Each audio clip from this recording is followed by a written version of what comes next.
One आज हम ये पार्ट 2 स्टार्ट करते हैं। सत्ता में साझेदारी का ये पार्ट 2 है। इसमें हम बेल्जियम और श्रीलंका में देखेंगे किस तरह से सत्ता में साझेदारी की गई है वहाँ पर।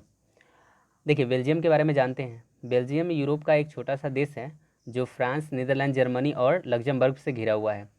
यहाँ इसकी आबादी 1 करोड़ है और ये जो आबादी है वो हरियाणा की आबादी की आधी है। मतलब हरियाणा की आबादी जो है वो 2 करोड़ से थोड़ा सा ज़्यादा है।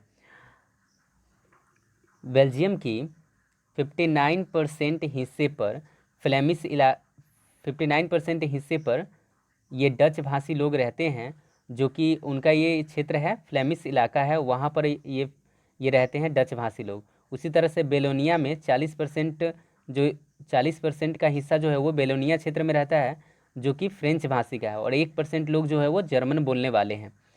इस तरह से अगर हम बात करें, यहाँ की राजधानी, जो बेल्जियम की राजधानी है वो ब्रुसेल्स है, और ब्रुसेल्स के 80% लोग जो है फ्रेंच भाषी और 20% लोग जो है वो डच भाषा बोलते हैं। ऊपर हमने देखा, ओवरऑल में हम देखते हैं तो ओवरऑल में 59% जो है वो डच है और 40% जो है वो फ्रेंच है। जबकि अगर हम मात्र राजधानी की बात करें, ब्रुसेल्स की बात करें, तो यहाँ पर 80% फ्रेंच है और 20% मात्र ही डच लोग बोलते हैं।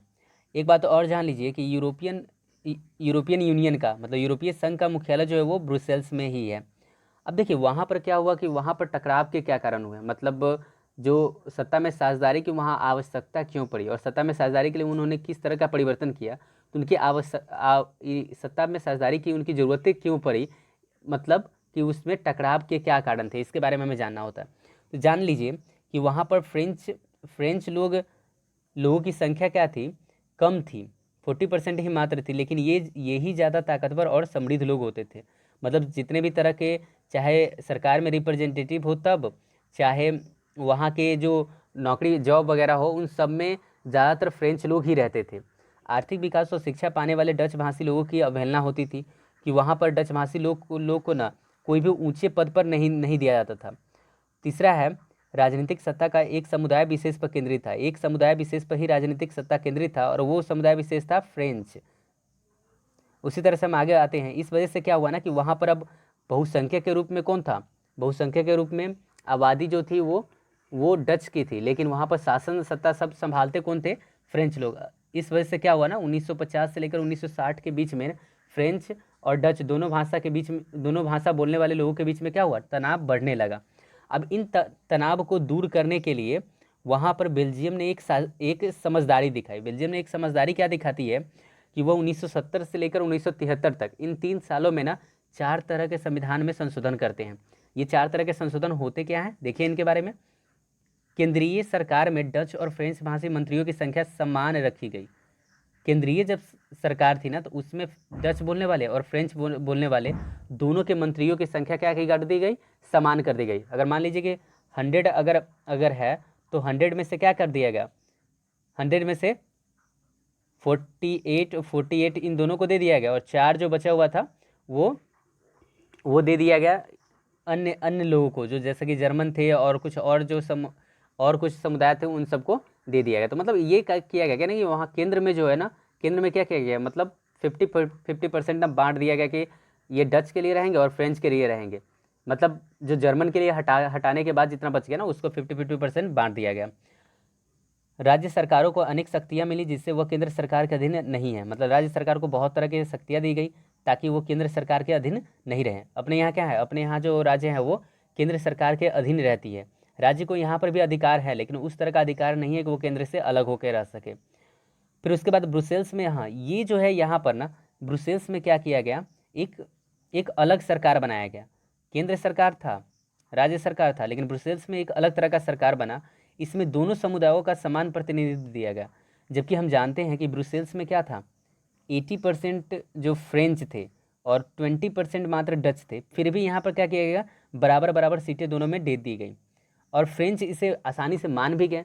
क्योंकि फ्रेंच की संख्या 80% होने के बावजूद भी वो इसे मान गया। क्यों, वो इसलिए माना कि केंद्रीय सरकार में क्या था, केंद्रीय सरकार में ना 59% मतलब लगभग 60% 60% पॉपुलेशन होने के बावजूद भी डच लोग मान गए थे कि वहाँ पर वो 50-50% पर राजी हो गए थे। इसी वजह से क्या हुआ ना कि यहाँ पर फ्रेंच भी थे, वो भी 50-50% पर राजी हो जाते। कहाँ? ब्रसेल्स में। फिर उसके बाद क्या हुआ, उसके बाद एक अलग तरह का सरकार भी बनाया गया और था सामुदायिक सरकार। सामुदायिक सरकार का गठन, जिसका चुनाव एक ही भाषा बोलने वाले लोग करते थे। इस सरकार को संस्कृति, शिक्षा और भाषा जैसे मामलों पर फैसले लेने का अधिकार मिल गया। अब क्या किया गया, एक तो हमारा केंद्रीय सरकार बना वहाँ पर, फिर राज्य सरकार बना, फिर उसके बाद ब्रसेल्स में एक अलग तरह की सरकार बनी, फिर उसके बाद एक सामुदायिक सरकार भी बनता है। सामुदायिक सरकार क्या हुआ, ये इस तरह का सरकार हुआ ना जिसमें कि लोग लोग अलग अलग भाषा बोलने वाले के लिए वहाँ पर रिप्रेजेंटेटिव दे दिया गया, ताकि वो अगर मान लीजिए एक भाषा बोलने वाला अगर मान लीजिए वहाँ जर्मन भाषा बोलने वाला अगर एक प्रतिनिधि अगर आगे आएगा तो वो क्या करेगा, वो अपनी शिक्षा, संस्कृति और भाषा जैसे मामले को वो आसानी से सुलझा पाएगा दूसरे भाषा बोलने वाले लोगों के बजाय। इसलिए क्या किया गया ना, वहाँ पर इस तरह का व्यवस्था किया गया कि भाई एक सामुदायिक सरकार भी बना दिया गया कि एक समुदाय का अपना प्रतिनिधि होगा और वही वही क्या होगा, चुनकर आगे आएगा और वो अपने समुदाय के प्रति चिंता करेगा। तो इस तरह से हमने देखा कि बेल्जियम में किस तरह का टकराव के कारण थे और उसके बाद बेल्जियम ने उन टकरावों को कैसे दूर किया। इसी तरह से हम आते हैं श्रीलंका पर। तो चूँकि बेल्जियम जो था वो यूरोपियन कंट्री था और श्रीलंका जो है हमारा वो अपना एशियन कंट्री है और ये भारत के नज़दीक का ही है। तो श्रीलंका क्या है, एक द्वीपीय देश है। द्वीपीय देश मतलब क्या है, ये चारों तरफ से ये वाटर से ही घिरा हुआ है और ये 1948 में स्वतंत्र होता है। हमारे स्वतंत्र होने के 1 साल बाद स्वतंत्र होता है ये। तमिलनाडु के तट से मात्र कुछ ही किलोमीटर दूर है ये। इनकी आबादी जो है वो 2 करोड़ है। श्रीलंका की आबादी कितनी है, 2 करोड़ है और ये हरियाणा जितनी आबादी है श्रीलंका की आबादी है। अब हम आते हैं आगे, देखते हैं कि यहाँ पर सामाजिक जो यहाँ पर भाषाई समूह किस तरह से रहते हैं और यहाँ भाषा के आधार पर कैसे लोग रह रहे हैं। तो यहाँ पर जान लीजिए कि 74% जो है यहाँ बौद्ध लोग हैं। ठीक है, महात्मा बुद्ध को मानने वाले 74% बौद्ध हैं और ये लोग कैसी भाषा बोलते हैं, सिंहली भाषा बोलते हैं। 18% लोग जो है तमिल है। इनमें से भी 13% जो है वो श्रीलंकाई मूल के हैं, जो वहाँ श्रीलंका के पहले से जो तमिल है वो श्रीलंकाई तमिल है और 5% हमारे यहाँ के तमिल है, मतलब भारतीय हिंदू तमिल है। मतलब हिंदू ही नहीं, इसमें मुस्लिम भी आते हैं जो तमिलनाडु से जाकर वहाँ पर बगानों में काम करने के लिए गए थे। चूँकि श्रीलंका आज भी चाय के लिए बहुत प्रसिद्ध है, तो इसलिए वहाँ पर क्या था, बगानों में काम करने के लिए अपने यहाँ के तमिलनाडु से लोग, जो तमिल लोग होते थे वहाँ पर जाते थे। उनकी संख्या कितनी है वहाँ, 5% है। और ये जो है ना, ये लोग रहते हैं जो हमारे तमिल लोग जो है ना वो रहते हैं, ये उत्तर पूर्वी प्रांत में रहते हैं। 7% हिस्सा जो है वो ईसाई लोगों का है और ईसाई नहीं यहाँ पर बहुत बहुत अच्छे से रहते हैं, इसलिए कि वो सिंहली और तमिल दोनों भाषा बोलते हैं, इसलिए इन्हें कोई प्रॉब्लम यहाँ पर नहीं हो पाती है। अब हम देखते हैं कि यहाँ पर टकराव हुए, इस टकराव के क्या कारण थे। तो देखिए, टकराव के कारण जो थे, सिंहली समुदाय के नेताओं ने अपने बहुसंख्या के बल पर शासन पर प्रभुत्व जमाना चाहा। अब सिंहली स्वाभाविक है, सिंहली 74% है, तो ये चाहेगा कि भाई पूरा का पूरा शासन व्यवस्था जो है हमारे अंदर में रहे। 1956 में कानून बना दिए, यहाँ तक इन्होंने क्या किया, कानून ही बना दिया 1956 में। और ये कानून क्या बनाए, कानून के अंदर में देखिए क्या क्या किए हुए इन्होंने। तमिलों को दरकिनार कर दिया गया कि भाई तमिल को हम कोई अधिकार नहीं देते, उसे दरकिनार करते हुए सिंहली को एकमात्र राजभाषा बनाया गया। तमिल को कोई भाषा का मान्यता नहीं दी गई, बल्कि राजभाषा के रूप में, एकमात्र राजभाषा के रूप में सिंहली को बनाया गया। शिक्षण संस्थानों और सरकारी नौकरियों में सिंहलियों को प्राथमिकता दी गई। तो सिंहली लोगों को क्या किया गया ना, जो भी शिक्षण संस्थानें थे और जो भी सरकारी नौकरियां थी उन सब में उनकी प्राथमिकता दी गई और तमिलों को थोड़ा नीचे दिखाएगा और तमिलों को ज़्यादातर सुविधाओं से वंचित किया गया। सरकार बौद्ध मत को संरक्षण और बढ़ावा देने लगी। वहाँ बौद्ध के लिए तरह तरह के, मतलब एक धार्मिक रूप से ये धार्मिक सरकार की तरह हो गया और ये बौद्धों को बहुत आगे की तरफ प्रगति करने के लिए उसे देता था, उसे बढ़ावा दे रहा था। अब इसके परिणाम क्या हो गए, स्वाभाविक है जब इतनी तरह की जातियाँ होगी तो उनकी कुछ न कुछ उनका क्या होगा, परिणाम भी उतना ही दुखद होने वाला है। तो देखिए इनका परिणाम क्या होता है। श्रीलंकाई तमिलों ने अपनी राजनीतिक पार्टियां बनाई। अब जो श्रीलंका के जो तमिल थे वो सब क्या किए, उन्होंने अपनी एक राजनीतिक पार्टियां बनाई और तमिल को राजभाषा बनाने क्षेत्रीय स्वायत्तता। देखिए अब क्या हुआ ना कि उन्होंने एक राजनीतिक पार्टी बनाई और बनाने के बाद उन्होंने बहुत सारी मांगे रखी कि तमिल को राजभाषा बनाया जाए, क्षेत्रीय स्वायत्तता दी जाए, उसके बाद शिक्षा और रोजगार के समान अवसर उन्हें दे दिया जाए। तो ये सब क्या थी, ये सब तमिल लोगों की मांग थी। हम आते हैं आगे, दूसरी दूसरी क्या चीज़ें हुई, दूसरा टकराव का परिणाम क्या होता है, 1980 के दशक तक उत्तर पूर्वी श्रीलंका में स्वतंत्र तमिल ईलम, ये तमिल ईलम, पहले बात समझिए 1980 में क्या हुआ ना कि उत्तर पूर्वी एरिया में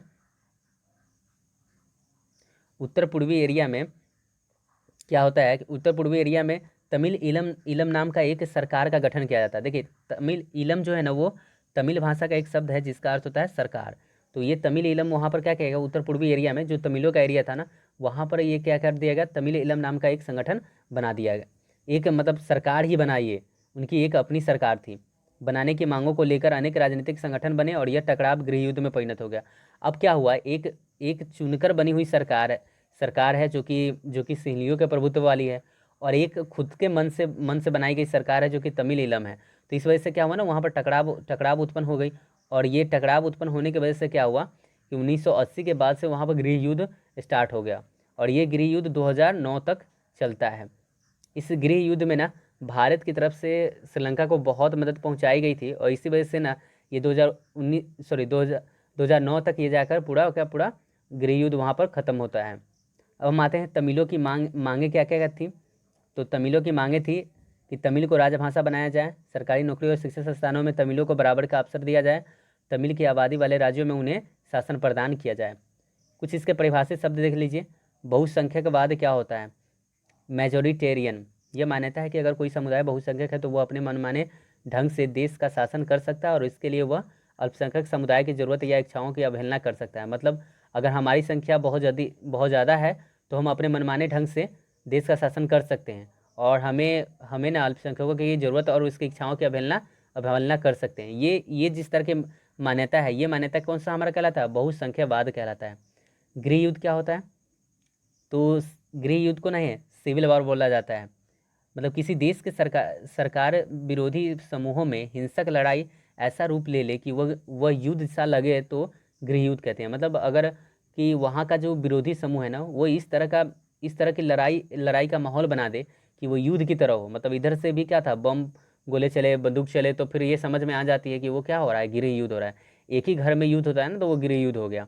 सामुदायिक सरकार, मतलब यहाँ सत्ता विभिन्न राजनीतिक समूहों मसलन भाषाई और धार्मिक समूहों के बीच में हो सकती है, इसे सामुदायिक सरकार कहते हैं। मतलब जब जब सत्ता क्या हो ना अलग अलग सामाजिक समूह हो, जैसे कि भाषाई समूह हो या धार्मिक समूह, अगर उनके हाथ में जब हम सत्ता दे देते हैं ना तो उसी को बोलते हैं सामुदायिक सरकार बोलते हैं। इस तरह से हमारा ये पूरा खत्म होता है, और पूरा का पूरा चैप्टर अब हमारा खत्म हो चुका है। अब कोशिश ये कीजिए कि पूरा का पूरा ये क्वेश्चन बनाइए। अभी हमने जितना पढ़ाया उसी का ये पूरा क्वेश्चन इसमें दिया गया है। तो श्रीलंका में सिंहलियों की जनसंख्या कुल आबादी का कितना परसेंट था, अब जान रहे हैं, इसको टिक लगाइए। सिंहली श्रीलंका में कब राजभाषा घोषित किया गया, फिर है बेल्जियम में 1970 से 1973 के बीच संविधान में कितने संशोधन किए गए, श्रीलंका में गृह युद्ध की समाप्ति किस सन में हुई, बेल्जियम के संविधान, ये सब क्या है ना, ये सब हमारा अभी अभी बहुविकल्पिक प्रश्न है, मल्टीपल चॉइस क्वेश्चन है, ठीक है। और ऐसे क्वेश्चन आते भी हैं बोर्ड के एग्जाम में। बेल्जियम के संविधान के अनुसार केंद्रीय सरकार में डच और फ्रेंच भाषी मंत्रियों की संख्या का अनुपात क्या था, ये भी बताना है। उत्तर पूर्वी श्रीलंका में स्वतंत्र तमिल ईलम सरकार बनाने की मांग को संगठन बने, ये सब बताना है। फिर लघु उत्तरीय प्रश्न है, सबको क्या कीजिए आराम से पॉज करके और सबको नोट डाउन कर लीजिए, ताकि यही क्वेश्चन सब बहुत इंपॉर्टेंट क्वेश्चन सब है। चलिए तो हमारा ये खत्म होता है। आप कोशिश ये कीजिए कि दोनों वीडियो को 1-2 बार देख लीजिए ताकि ये हमेशा हमेशा के लिए याद हो जाए। धन्यवाद।